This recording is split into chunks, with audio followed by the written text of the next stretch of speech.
Titingnan kita sa kandila, sa tawas natin. Yung tawas natin, ito na yung lumabas sa kandila. Ito. Ah, ayan si nanay. Ito na yung lumabas, kukunin natin. Ayan. Mm. Ayan. Ang nakita natin, mayroon ka na nakita dyan na guhit sa kandila na heart. Ayan, sa puso yan. Pagkatapos sa puso, mayroong time na pagpagod tayo, parang naninikip din yung puso natin. Hinihingal sa umaga, nagdadry din ang lalamunan natin. Minsan mga alas 3 nagigising tayo. Ang nakikita ko, pag nagising ka, halos di ka na makatulog. Hirap na maibalik ang pagtulog mo. Hindi ka na makatulog. Ngayon, ang nakita ko sa iyo, mayroon ako nakita sa sikmura mo, mayroon din. Tinatawag natin na gastritis. Pasumpong-sumpong dito pero hindi din siya sa lagi. Pagkatapos ang number 1, ang nakita ko dito, ayan yung sa ulo mo, ito, pag sumumpong, grabe kasakit. Pero ang sabi dito ng aking ritual sa tawas, konektado daw sa iyong mata. Mayroon ka sa mata. Ibig sabihin, pasma. Ang mata mo minsan may lumalabo. Minsan nahirapan tayo magbasa ng text. Pasumpong-sumpong din. Connection pala sa brain. Yung hirap ka matulog. Pero mayroon akong gagawin na para masarap ang tulog mo. Mayroon akong papainom sa iyo. Kasi mayroon akong isang pasyente din na hindi ako makatulog. Ang ginawa ko naman sa kanya, ang ibinigay ko, sabi ko, maglaga ka ng, alam mo ba yung talong? Maglaga ka ng talong. Paglaga mo ng talong, halimbawa, 3 talong. Lagyan mo na ng tubig, tapos isang dakot lang na asin. Walang halong mga chemical, bawal ang mga magi, bawal ang mga magic sarap, kung ano lahat ng chemical, bawal. Alam mo, ang sarap ng tulog niya. Ano yung gikain niya? Oo, di ba yung sabaw ng talong, ininom niya, tapos kinain niya. Hala, Dok, ang sarap ng tulog ko.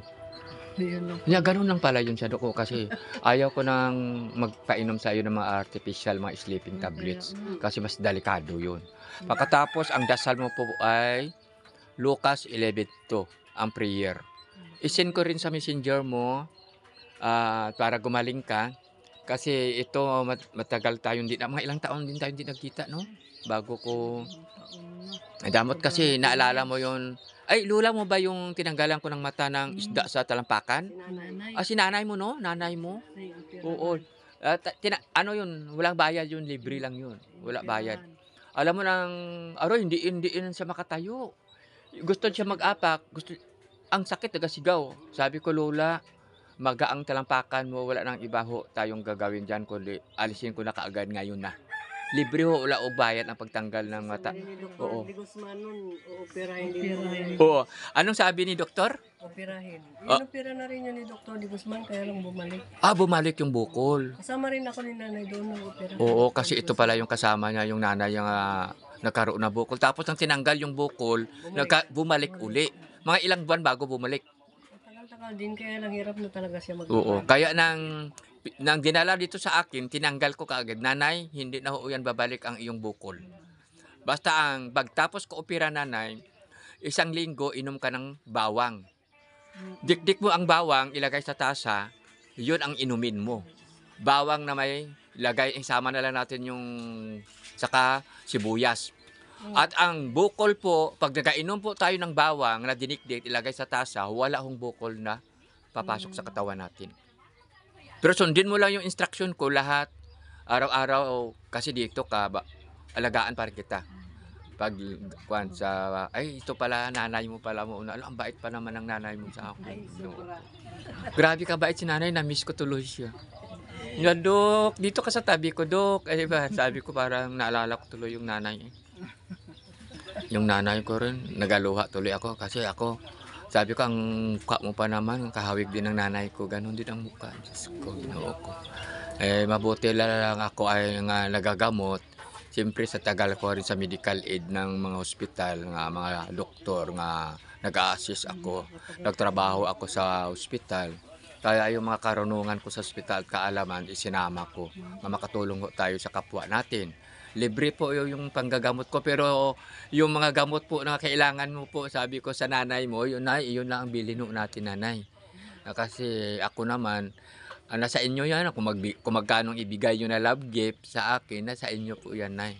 Kasi ako naman 'di naghahingi ng pero kasi kailangan pa rin natin 'yan, Nay, kasi, gaya ng pagpunta dito sa inyo, wala rin akong pamamasahe kung wala din kayong iabot sa akin ng panggastos na kahit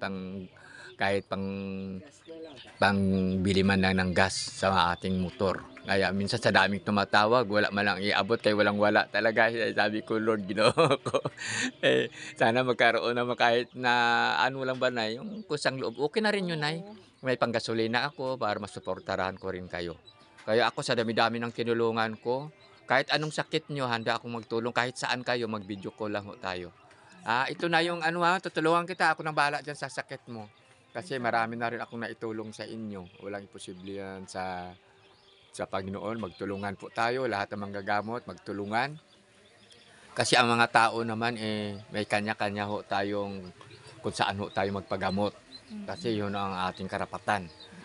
At ang sa akin naman, lahat ng manggagamot, ang sa akin naman, experience, nag-aral ako din ng panggagamot. Kaya ang akon talaga yan, galing sa Panginoon na lagi ho tayo magdasal, maghingi ng tulong sa Kanya. Kahit ano pa po yung mga sakit natin, wala pong imposible sa Panginoon. Magandang araw po sa inyong lahat. Maraming